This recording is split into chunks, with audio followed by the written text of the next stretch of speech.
Salut à tous, c'est Culture Chronique, j'espère que vous allez bien. On est de nouveau ensemble pour le test d'un smartphone, on va tester ensemble le Cubo X19. Donc Cubo, pour ceux qui ne connaissent pas, c'est une marque chinoise qui fait en général dans le low cost ou les appareils entrée de gamme. Donc là on va tester le X19 qui est trouvable entre 100 et 150 € environ. S'il y en a qui l'ont déjà acheté, j'aimerais bien savoir en commentaire ce qu'ils en pensent ou ce qu'ils pensent de la marque tout court, Cubo. Pour ceux qui sont intéressés par le smartphone, je vous ai mis les liens en description de la vidéo. Allez, on est parti pour le test.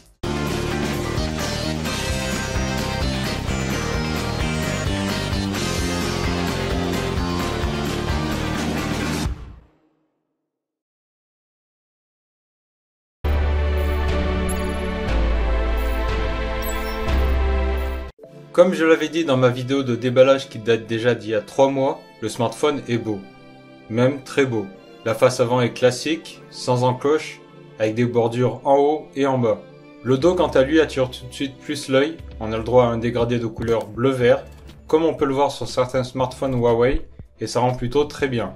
Encore faut-il apprécier ce type de couleur, ça fait assez tape à l'œil. Sur le côté droit on a comme souvent les touches de volume et le bouton de déverrouillage. À droite, la fente double SIM qui peut aussi accueillir une carte micro SD pour augmenter le stockage si on n'a pas inséré 2 SIM. Sur la tranche inférieure, on retrouve une grille pour le haut-parleur et le port USB Type C pour charger l'appareil. Et sur la tranche supérieure, on a le droit à une prise jack pour les écouteurs, donc c'est plutôt cool. Au dos, on a une inscription Cubo tout en bas et un capteur d'empreinte en haut positionné au centre. A noter que le X19 permet aussi le déverrouillage facial.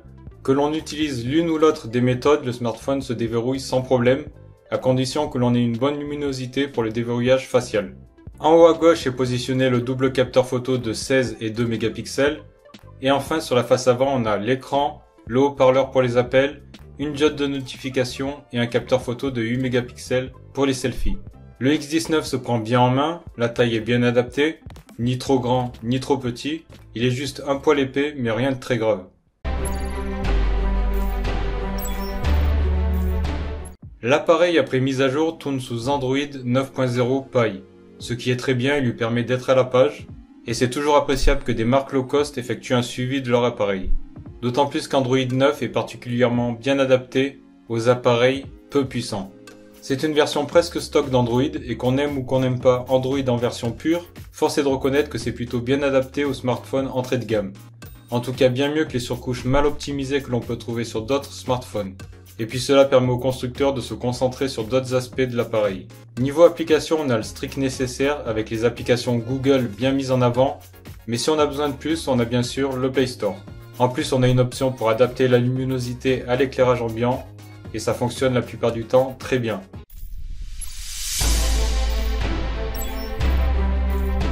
Parlons de l'écran. Celui-ci fait 5,93 pouces, sa définition est de 2160 x 1080 pixels, du Full HD+, donc. Sa qualité est très bonne pour cette gamme de prix, les couleurs sont jolies et il est particulièrement lumineux, enfin suffisamment pour être utilisé en plein soleil. Côté performance, c'est plutôt pas mal, on a une configuration très intéressante pour ce prix avec un SoC Mediatek Helio P23, avec un GPU Mali G71 MP2 couplé à 4 Go de RAM, qui permet de faire tourner la plupart des applications et jeux du Play Store sans problème, hormis les plus gourmands qui pourront occasionner quelques ralentissements. La mémoire RAM lui permet de garder suffisamment d'applications ouvertes avant de commencer à saturer, et le socle lui permet d'être fluide histoire de ne pas trop prendre la tête.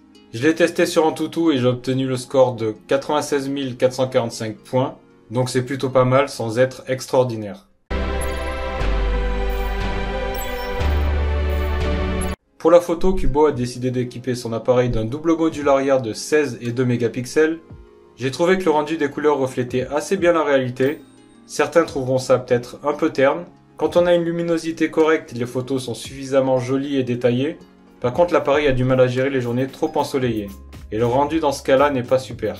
De même, mais ça je m'y attendais, la qualité des images se dégrade fortement quand la luminosité vient à baisser. Du côté de la vidéo, par contre, le résultat est très moyen.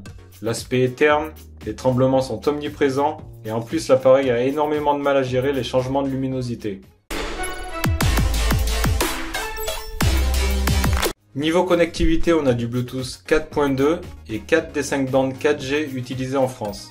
Seul manque la B28 comme sur beaucoup de smartphones qui est utilisée essentiellement par Free. Le Cubo X19 embarque une grosse batterie de 4000 mAh qui lui assure une très bonne autonomie de l'ordre de 1 jour et demi, 2 jours en moyenne selon les utilisations. Lorsqu'on le recharge, il atteint 55% en 1 heure et 100% en 2h30. Côté audio, le Cubo X19 souffle le chaud et le froid. Le son est clair sans grésillement mais avec très peu de basse et le volume maximal n'est pas très élevé.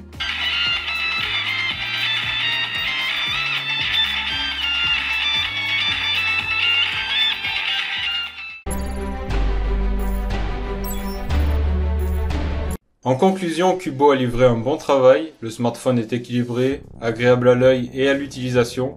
Ce n'est pas non plus le smartphone du siècle, mais plutôt un smartphone intéressant dans sa catégorie, pour ceux qui sont allergiques à l'OS de chez Xiaomi par exemple, et pour qui l'aspect sonore et photo n'est pas prioritaire. Et en plus, il dispose d'une bonne autonomie.